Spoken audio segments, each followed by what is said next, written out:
नमस्कार, आप देख रहे हैं इंडिया टीवी। मैं हूं आपके साथ भारती सिंह। मॉनसून ने दस्तक दे दी है और इसी के साथ ही जगह जगह जल जमाव की तस्वीरें भी सामने आने लगी हैं। दिल्ली जैसे दरिया में तब्दील हो गया है। इस बारिश के बाद तरह तरह की बीमारियां भी लोगों को परेशान करती हैं। बारिश के बाद खास तौर से वायरल इन्फेक्शन, मच्छरों से होने वाली बीमारियां, प्रदूषित पानी से होने वाली बीमारियां और वायु से होने वाली बीमारियों का संकट लोगों पर मंडराता है। खास तौर से अगर बात करें तो इस मौसम में डेंगू, चिकनगुनिया और वायरल बुखार लोगों को सबसे ज्यादा परेशान करते हैं। ये तमाम तरह की जो समस्याएं हैं, इनसे इस मौसम में कैसे निपटा जाए, इसी पर बातचीत करने के लिए हमारे साथ स्टूडियो में मौजूद हैं डॉक्टर आर.एस. मिश्रा। सर, बहुत बहुत स्वागत है आपका इंडिया टीवी पर। शुक्रिया। सर, जिस तरीके से बारिश का मौसम है और बहुत सारी बीमारियां इस मौसम में पैदा होती हैं, कौन कौन सी ऐसी बीमारियां हैं जो बारिश में सबसे ज़्यादा लोगों को ट्रिगर करती हैं? देखिए, बारिश मौसम बहुत अच्छा होता है, हर आदमी चाहता है आए, गर्मी से छुटकारा मिलता है। बिल्कुल। लेकिन इसके साथ में कुछ बीमारियां बहुत कॉमनली होती हैं। एक तो मॉस्किटो बॉर्न इलनेसेस बहुत कॉमन हो जाती हैं, वाटर बॉर्न इलनेसेस बहुत कॉमन होती हैं और एयर बॉर्न।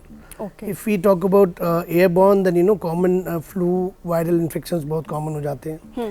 वाटर बॉर्न बहुत कॉमन है बिकॉज वो diarrhoea, typhoid, hepatitis A, hepatitis E जो जॉइंटिस होती है, जैसे ये खतरनाक बीमारियां जो बहुत फैलती हैं इस मौसम में। मॉस्किटो बॉर्न में dengue fever, chikungunya, malaria, they are very common illnesses. तो बरसात में इन सब चीज़ों की यही कॉमन बीमारियां हैं जो बहुत फैलती हैं। तो सर, सबसे पहले हम बात करेंगे जो आपने मॉस्किटोज वाला बोला, क्योंकि बारिश के नाम पे हम जो आम लोग जो सुनते हैं कि इस मौसम में वायरल इन्फेक्शन हो गया, चिकनगुनिया हो गया, डेंगू हो गया, ये लोगों को डराती हैं बीमारियां और ये सबसे ज़्यादा होती हैं। तो इनकी वजह क्या है और कैसे इन बीमारियों से हम बच सकते हैं? देखिए, मॉस्किटो बॉर्न इलनेसेस एक प्रिवेंटेबल इलनेसेस हैं, लेकिन ये एक बड़ी खतरनाक भी होती हैं। और सिंपल इसका वो है, prevention is better than cure. तो प्रिवेंशन की अगर हम बात करें तो डेंगू, चिकनगुनिया, मलेरिया सारी प्रिवेंट की जा सकती हैं simply by avoiding mosquito bite. अब मॉस्किटो बाइट आप कैसे प्रिवेंट करेंगे? अगर आप सेल्फ अपने लेवल की बात करेंगे तो जो ये मॉस्किटो आप अपने जहाँ रहते हैं या आपका जो ऑफिस है या आपके सराउंडिंग से अगर आप उसको क्लीन रखें, कहीं भी वाटर लॉगिंग ना होने दें, छोटी छोटी चीज़ें, even cup, broken vessels, tyre, इन सब चीज़ों में पानी इकट्ठा हो जाता है, या फ्लावर पॉट्स, एनीथिंग, थोड़ा सा पानी इकट्ठा हो जाएगा, उसके अंदर ये मॉस्किटो एग्स देते हैं और फिर वो मच्छर मल्टीप्लाई करते हैं। अब इफ़ यू टॉक अबाउट कैसे आप उसको प्रिवेंट करोगे, मॉस्किटो बाइट प्रिवेंट करने के लिए सिंपल सी चीज़ें हैं कि आप जहाँ रहते हैं खिड़की दरवाजे सारे उनमें नेट लगा लीजिए, फुल क्लोथ्स पहनिए, फुल स्लीव पहनिए, सॉक्स, शूज़, एवरीथिंग। जहाँ जो एक्सपोज्ड एरिया है वहाँ पे आप मॉस्किटो रिपेलेंट क्रीम लगा सकते हैं। स्पेशली अगर छोटे बच्चों की बात करें तो उनको पूरी तरह से कवर करना चाहिए। When they go to play, वहाँ भी उनको पूरी तरह से कवर करें। आजकल इलेक्ट्रॉनिक गैजेट्स हैं जो आप घर में लगा सकते हैं। इवन जो लोग बाहर सोते हैं, जिनके पास मान लीजिए जो बाहर सोना चाहते हैं, मॉस्किटो नेट्स बहुत इफेक्टिव होते हैं। तो बेसिकली आपको मॉस्किटो से दूरी बनानी है और उनकी पनपने की जो भी जगह हैं उनको आपको साफ़ सुथरा रखना है। तो अपने लेवल एंड कम्युनिटी लेवल दोनों पे आप उसको अच्छे से कंट्रोल कर सकते हैं। अब हम बात करें अगर बेसिक सिम्टम्स, जो स्टार्टिंग में सबसे पहले अगर कोई लक्षण नज़र आता है तो क्या आता है? अगर हमें डेंगू हुआ है तो उसका क्या एक बेसिक लक्षण है जिससे पहचान सकते हैं? देखिए, डेंगू के कुछ बहुत इंपॉर्टेंट सिम्टम्स हैं जिससे हम पहचान लेते हैं। सडनली बुखार आता है बहुत तेज़ी से, may be it can go 103, 104, 105 degree Fahrenheit जिसको बोलते हैं। सीवियर हेडेक, एंड जो सरदर्द होता है ना वो आंखों के पीछे महसूस करता है मरीज स्पेसिफिकली। एंड उसके बाद उसके जोड़ों में दर्द शुरू होता है चारों तरफ, small joints, even the large joints also hurt. और उसके एक या दूसरे दिन में उनको रैशेज आने शुरू होते हैं। इवन पेशेंट को पेट में दर्द, वॉमिटिंग, नोजिया, ये सब होना शुरू हो जाता है। और इसमें कुछ बड़े इंपॉर्टेंट साइन होते हैं जो हमें रिकग्नाइज करने होते हैं as a severity of illness, जो जिनको डेंजर साइंस बोलते हैं। बहुत हाई फीवर सडनली कम हो जाना, परसिस्टेंट वॉमिटिंग होना, पेट में दर्द होना, कोई सांस में तकलीफ बताना, बिल्कुल कमजोरी होकर लेट जाना, उठना बैठना मुश्किल हो जाना, ये रिकग्नाइज करना बहुत जरूरी है, बिकॉज ये डेंजर साइन बोलते हैं। ये पेशेंट खतरे में हैं, उनको रिकग्नाइज करके हॉस्पिटल जाना चाहिए और प्रॉपर ट्रीटमेंट उनको मिलना चाहिए। अच्छा सर, जैसे डेंगू का टेस्ट जब हम कराते हैं तो उस टेस्ट में कई बार होता है कि रिपोर्ट नहीं आ पाती है, हम अर्ली टेस्ट करा लेते हैं, डॉक्टर समटाइम्स अर्ली रिकमेंड कर देते हैं टेस्ट के लिए। तो कितने दिन बाद हमें टेस्ट कराना चाहिए जब परफेक्टली उसकी रिपोर्ट आए, जो स्थिति है कि अगर डेंगू है तो पता चले और नहीं है तो हमें पता चल सकता है? डेंगू के कई तरह के टेस्ट होते हैं। देखिए, एक होता है एंटीजन टेस्ट होता है जो कि अर्ली रिकॉग्नाइज कर लेता है। अगर आप वो ऑर्डर कर रहे हैं तो डे 1 पे भी पहचान सकते हैं। अगर कोई इम्यूनोग्लोबुलिन IgM करते हैं, वो यूजुअली तीसरे दिन चौथे दिन पॉजिटिव आता है। गलतियां वहीं हो जाती हैं कि कौन सा टेस्ट कब करना है, वो एक डॉक्टर के लिए बहुत इंपॉर्टेंट है। अर्ली एंटीजन टेस्ट करेंगे, तुरंत पता चल सकता है उसका। बट दूसरे टेस्ट जो तीसरे दिन पॉजिटिव आते हैं, उनको पहले दिन करने का कोई फायदा नहीं होता है। ओके ओके सर, डेंगू में प्लेटलेट्स बहुत ज़्यादा कम होती हैं, तो प्लेटलेट्स का एक क्या स्पेसिफिक एक वो है कि लाइक इतनी प्लेटलेट्स आपकी होनी चाहिए, इससे कम अगर आपकी प्लेटलेट्स हैं तो आपकी स्थिति गंभीर है और आपको हॉस्पिटल में एडमिट होने की ज़रूरत है? जनरली मैं एक चीज़ कहना चाहूँगा कि सिर्फ प्लेटलेट पे मरीज़ की सीरियसनेस नहीं आकी जाती है। प्लेटलेट के अलावा बहुत सारे और जो चीज़ें होती हैं कि खून की जो गाढ़ापन होता है, जिसको हम हिमेटोक्रिट बोलते हैं, वो बहुत इंपॉर्टेंट है। वो हमें पहले प्रेडिक्ट कर देता है कौन सीरियस होने वाला है। एब्सोल्यूट प्लेटलेट काउंट में 50,000, 60,000, 40,000 हमें कोई वरी नहीं करते हैं। हाँ, 20,000 से नीचे जिनको प्लेटलेट काउंट्स हैं, या किसी को पहले से कोई बीमारी है, जैसे कोई एंटी प्लेटलेट कोई खा रहे हैं, ब्लड थिनिंग दवाई खा रहे हैं और प्लेटलेट काउंट 20 से नीचे हो जाता है, वो थोड़ा वरीसम है। उनको हॉस्पिटल में जाके एडमिट करना पड़ता है, क्योंकि उनका प्लेटलेट मेजरमेंट हमें कुछ घंटों पे करना पड़ेगा, क्योंकि ये बड़ी टेम्परेरी प्रॉब्लम होती है। 2 से 3 दिन में प्लेटलेट अपने आप इंप्रूव करने लगता है। वो ही टाइम है जो हमें टाइड ओवर करना होता है। फ्रीक्वेंट मॉनिटरिंग करके अगर कोई छोटी मोटी ब्लीडिंग हो रही है, उसको आप हैंडल कर लीजिए। 3 दिन आप निकाल दीजिए, सब कुछ ठीक हो जाता है। डेंगू में ब्लीडिंग मतलब क्या वॉमिट में ब्लीडिंग? नहीं, नॉर्मली सबसे कॉमन है स्मॉल ब्लीडिंग, जैसे ओरल कैविटी से नाक से ब्लीडिंग आना या आँख के बाहर ये जो दिखता है, ये हार्मलेस होते हैं। But they are also kind of warning कि अगर इतना छोटा ब्लीडिंग भी हो रहा है तो अगर और प्लेटलेट गिरेंगे तो इससे ज़्यादा बड़ी ब्लीडिंग ब्रेन में होना, पेट में होना, कहीं भी हो सकती है बॉडी में। डॉक्टर साहब, जैसे बहुत बार प्लेटलेट्स बढ़ाने के लिए कुछ लोग घरेलू नुस्खे, कोई आयुर्वेदिक ट्रीटमेंट अपनाते हैं। कहा जाता है कि पपीते के पत्तों का जूस पिलाओ तो प्लेटलेट्स बढ़ जाते हैं। क्या ये सही है? क्या इससे कुछ फ़ायदा होता है? देखिए, आज के डेट में कोई भी दवाई अप्रूव्ड नहीं है प्लेटलेट इंक्रीज करने के लिए डेंगू केसेस में। बाकियों में है, बट डेंगू, ऐसा मैंने कहा कि 3 से 4 दिन की प्रॉब्लम होती है और उसका रीजन ही डिफरेंट होता है प्लेटलेट गिरने का। अभी तक कोई भी दवाई ऐसी नहीं बनी जो प्लेटलेट बढ़ाया जा सके जिसके द्वारा। लेकिन पपीते के पत्ते का पानी पे छोटी छोटी स्टडीज़ हुई हैं अभी तक, लेकिन उसके रिजल्ट अभी तक ये नहीं कहते हैं कि ये मैंडेटरी है ये देना, ये इससे बहुत फ़ायदा होने वाला है, ये प्लेटलेट बढ़ेंगे। इसके द्वारा हम लोगों ने जो देखा है कि पपीते के पत्ता का पानी बहुत कड़वा होता है एंड वो वॉमिटिंग इंड्यूस करता है। हमारे लिए बहुत कन्फ्यूजन की स्टेट हो जाती है, क्योंकि परसिस्टेंट वॉमिटिंग एक डेंजर साइन है इसमें डेंगू में। अगर किसी को वॉमिटिंग हो रही तो हमें ये डिटरमिन करना मुश्किल हो जाता है पपीते के पत्ते की वजह से है या ये बीमारी की वजह से है। अगर बीमारी की वजह से देन जो पेशेंट है वो डेंजर में है। तो अभी तक ऐसी कोई रिकमेंडेशन नहीं है, लोग यूज़ कर रहे हैं, बट सबको मैं सावधानी बोलूँगा उसको आप बहुत सावधानी से यूज़ करें, क्योंकि ये डॉक्टरों के लिए कभी कभी प्रॉब्लम हो जाता है। अच्छा, ये भी कहा जाता है कि जैसे कुछ फ्रूट्स हैं, कीवी है, कीवी कहा जाता है कि डेंगू पेशेंट्स को खानी चाहिए, अच्छी होती है, उनके लिए फ़ायदेमंद होती है, या फिर नारियल पानी। तो क्या ये फूड या कुछ आप स्पेसिफिक फूड बताएं जो डेंगू में हेल्प करता हो रिकवर में? जनरल रिकमेंडेशन यही है कि अपनी इम्यूनिटी बूस्ट करने के लिए सिट्रस फ्रूट्स हैं, जैसे कीवी बोला आपने, संतरा है, ये जितने भी खट्टे फ्रूट्स होते हैं they have good vitamin C. और दूसरे फ्रूट्स हैं, बेरीज हैं जैसे, या आप ग्रीन लीफी वेजिटेबल्स है, खाने पीने में इन सब चीज़ों से आपकी ओवरऑल इम्यूनिटी बेटर होती है।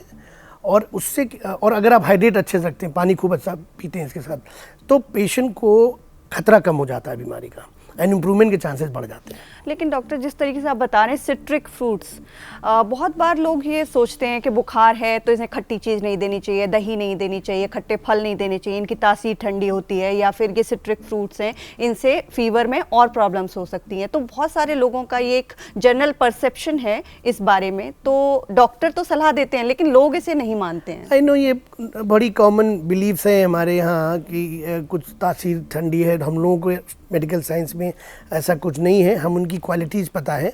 जैसे आप सिट्रस फ्रूट्स खाएंगे, हमें पता क्या होता है, जैसे गार्लिक है, जिंजर है, ग्रीन लीफी वेजिटेबल्स हैं, ये सारी चीज़ें इनकी अपनी एक क्वालिटीज़ हैं। मिनरल्स होते हैं, विटामिन होते हैं, एंटी इन्फ्लेमेटरी इफेक्ट होता है जैसे गार्लिक है। तो ये सब चीज़ों का कहीं ना कहीं फ़ायदा होता है, बट कुछ लोग इसको कोरिलेट कर देते हैं कि इससे हो जाएगा। That just a belief actually. अब यहाँ ये बात कर लेते हैं कि बच्चों को कैसे बचाएं, क्योंकि बच्चों के लिए हर बीमारी, और ख़ास तौर से जो 5 साल तक के बच्चे हैं उनके लिए ये वेदर चेंज बड़ा ही मुश्किल हो जाता है। तो इस मौसम में बच्चों को कैसे हेल्दी रखें, कैसे उनको डेंगू बुखार या चिकनगुनिया या वायरल फ्लू से बचाने के लिए क्या अपनाना चाहिए? देखिए, उनके लिए जनरल मेजर्स हैं, जैसे बहुत ही छोटे बच्चे हैं जो मतलब गोदी में हैं, जिनके पेरेंट्स के हवाले रहते हैं, उनको तो जनरल वही मॉस्किटो बॉर्न जैसे बताया, तो उनको आप कवर करके रखिए। उनके लिए छोटी मॉस्किटो नेट्स भी आती हैं, आपको पता, बड़ी खूबसूरत सी, जहाँ सो रहे हैं बच्चे उनके ऊपर आप रख दीजिए तो बहुत प्रोटेक्टेड हो जाते हैं। कवर करके रखिए मॉस्किटो। डाइट का स्पेसिफिक अगर बात करें, डाइट में तो देखिए, छोटे बच्चे तो सिर्फ वही दूध या जो भी लिक्विड ही लेते हैं, तो आप तो उनको वही देंगे। थोड़े से जो बड़े बच्चे होते हैं, क्रॉलिंग है या जो खाते हैं, जो घूमने खेलने जा रहे हैं, उनके लिए डेफिनेटली हाइड्रेशन बहुत इंपॉर्टेंट है। लिक्विड्स वाला दूध, पानी, नारियल पानी, व्हाटएवर, उससे हाइड्रेशन अच्छा रहता है। फ्रूट्स बहुत इंपॉर्टेंट, जैसा मैंने अभी डिस्कस किया उनके लिए। एंड नॉर्मल और जो बैलेंस डाइट होती है, फ्रूट्स, वेजिटेबल्स, ये सारी चीज़ें खा के, पानी अच्छे से पी के, and good amount of rest and sleep. क्या इस मौसम में हल्दी वाला दूध पीना जैसे मैंने अभी असरदार टर्मरिक साबित की अपनी एक क्वालिटी होती है, डेफिनेटली दे सकते हैं आप। अच्छा, बच्चों को हल्दी वाला दूध, बड़ों को भी हल्दी वाला दूध इस मौसम में फायदा करेगा? बिल्कुल करेगा। ठीक है सर, सिम्टम्स की अगर हम बात करें तो तीनों का अगर कोई स्पेसिफिक सिम्टम्स है जैसे जिससे अदर मतलब पहचान पाएं कि ये डेंगू है, ये चिकनगुनिया है, ये वायरल इन्फेक्शन है, तीनों का कोई एक सिम्टम जो एक दूसरे से अलग हो? देखिए, बहुत ये वायरल फीवर इनिशियली सारे एक जैसे लगते हैं, first 1 or 2 days if you see, उसके बाद वो डिफ्रेंशिएट करना शुरू करते हैं। अगर आप मॉस्किटो बॉर्न में डेंगू की बात कर रहे हैं, तो जैसे मैंने बताया कि आंखों के पीछे जो दर्द महसूस होती है, वो बड़ा स्पेसिफिक सा एक सिम्टम है डेंगू का। मलेरिया में ठंड लग के बुखार बहुत तेजी से आता है, एंड मे बी 2 दिन में एक बार आएगा। और चिकनगुनिया में जॉइंट पेन्स इतने ज़्यादा होते हैं कि वो क्रिपल हो जाता है पेशेंट, खड़ा नहीं हो पाएगा, चल नहीं पाएगा, अच्छे कहाँ से हट्टा कट्टा आदमी भी व्हीलचेयर पे चल के आएगा, इतने स्टिफ, इतने सीवियर पेन होती है। देन यू इमिडिएटली नो कि ये मलेरिया में नहीं फिट हो रहा पेशेंट, ये डेंगू में भी इतना पेन नहीं होता है, चिकनगुनिया बहुत ज़्यादा पेन होता है। तो यही कुछ थोड़े से लक्षण होते हैं, वरना कोई बहुत स्पेसिफिक फीचर नहीं है जो इनिशियली बता सके कि ये डेंगू है कि चिकन, वो टेस्ट ही बताते हैं।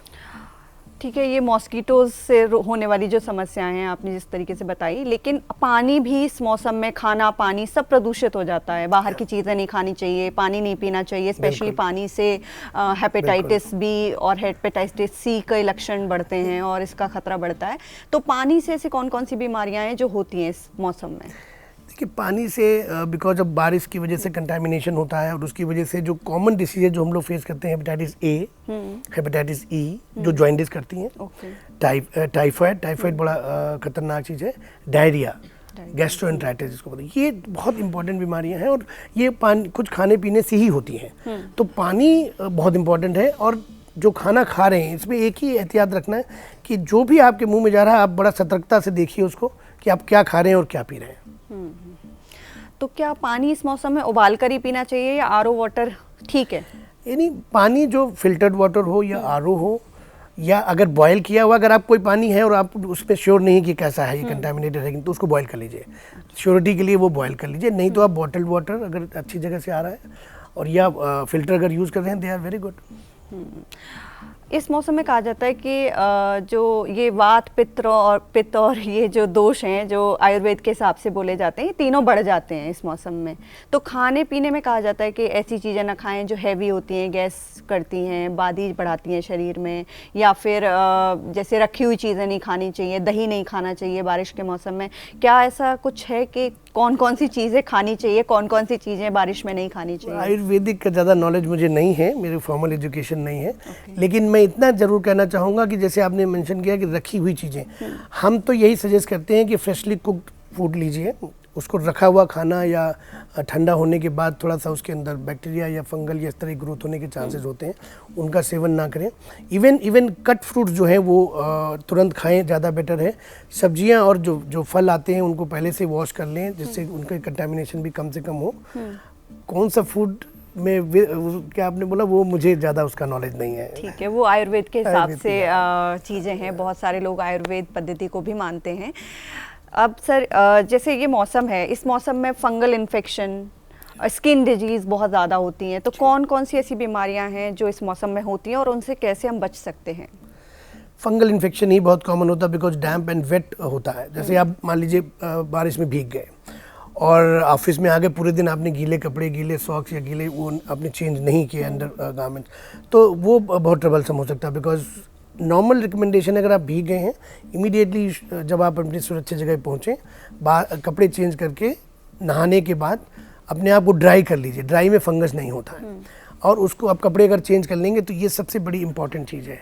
प्रॉब्लम वहीं आती है जब गीले कपड़े या थोड़े से भी डैम कपड़े अगर आप पहन के रखेंगे लॉन्ग पीरियड में, फंगस ग्रो करेगी स्किन में, और फिर उसका आपको ट्रीटमेंट लेना पड़ेगा। कोई बेसिक ऐसा उपाय है जो कर सकते हैं ड्राइनेस के अलावा? सबसे इम्पॉर्टेंट चीज़ तो वही, एक बार हो गया तो उसका तो फिर एंटी फंगल क्रीम या एंटी फंगल मेडिसिन ही लेनी पड़ेंगी। अच्छा, कहा जाता है कि इस मौसम में जो सांस की बीमारियां हैं, रेस्पिरेटरी सिस्टम हमारा वीक हो जाता है और अस्थमा या इस तरीके के जो फ्लू से रिलेटेड जो चीज़ें हैं वो बढ़ती हैं। तो क्या अस्थमा के मरीजों के लिए मानसून का मौसम हानिकारक है, और अगर है तो कैसे वो सावधानी बरत सकते हैं इस मौसम में? अस्थमा वाले मरीजों को सीजनल चेंज के दौरान परेशानियां रहती हैं, और ड्यूरिंग इस मौसम में, बारिश के मौसम में वायरल इन्फेक्शन होने के चांसेस बहुत ज़्यादा होते हैं, और स्पेशली रनिंग नोज, ये फ्लू जो होते हैं। एंड जब भी कभी इस तरह की प्रॉब्लम अस्थमा वाले मरीजों को होती है तो एक ट्रिगर पॉइंट होता है अस्थमा को एक्सेजरेट करने के लिए, बढ़ाने के लिए सिम्टम्स, उनको वीजिंग शुरू हो जाएगी, तो उनको बारिश से बचना चाहिए। और ऐसे पेशेंट्स को फ्लू वैक्सीन हम लोग रिकमेंड करते हैं जरूर लगा के रखनी चाहिए, उससे फ्लू के इंसिडेंसेस कम हो जाते हैं। और अर्ली रिकग्नाइज जब वो कर लेते हैं सिम्टम, तो उनको अपने जो अस्थमा के प्रिवेंशन के लिए या जो इनहेलर आते हैं, जो ट्रीटमेंट उनको पता होता है, उनको तुरंत शुरू कर देना चाहिए। सर, बारिश के मौसम में, मानसून में इतनी सारी बीमारियां, इतने सारे इन्फेक्शन, इन सब का खतरा रहता है। क्या कोई वैक्सीन है जिससे हम इन सब बीमारियों से बच सकते हैं? जी, देखिए, जैसे मैंने वाटर बॉर्न डिसीजेज बोली, उसमें हेपेटाइटिस ए की वैक्सीन है, बहुत इफेक्टिव है, जरूर लेना चाहिए, सबको लगाना चाहिए। टाइफाइड की वैक्सीन है, वो भी बहुत इफेक्टिव है, बिकॉज टाइफाइड अगर ठीक से ट्रीट ना हो तो जानलेवा बीमारी है। फ्लू वैक्सीन हमारे पास अवेलेबल है, जो कि नया बैच उसका सितंबर के करीब आता है हमारे देश में, एंड वो इफेक्टिव होता है पूरे 1 साल के लिए। तो अगर आपने सितंबर या अक्टूबर में आपने वैक्सीन लगाई हुई है न्यू बैच, वो अगले साल तक पूरा आपका ये वाला सीजन कवर कर देती है। तो और जो ओल्ड लोग हैं, जैसे एल्डरली पीपल, उनको निमोनिया वैक्सीन भी जरूर लगानी चाहिए। एंड क्योंकि निमोनिया भी प्रिवेंटेबल है, जो डेंजरस निमोनिया है, तो उसको भी एक बार लगा, वो बार बार नहीं लगानी पड़ती, उसके 2 इंजेक्शन की ज़रूरत होती है। अगर उसकी सीरीज पूरी कर लेते हैं तो ये बीमारियाँ कुछ हद तक प्रिवेंट हो सकती हैं। Thank you so much sir, हमसे इतनी सारी जानकारी शेयर करने के लिए, ताकि मॉनसून में आप खुद को सुरक्षित रख पाएं और अपने परिवार को तमाम होने वाली बीमारियों से बचा पाएं। तो ये थे doctor RS Mishra, senior director internal medicine, जिन्होंने हमारे साथ तमाम तरह की जानकारी शेयर की। मॉनसून और बारिश में होने वाली बीमारियों से आप और अपने परिवार को बचा कर रखें।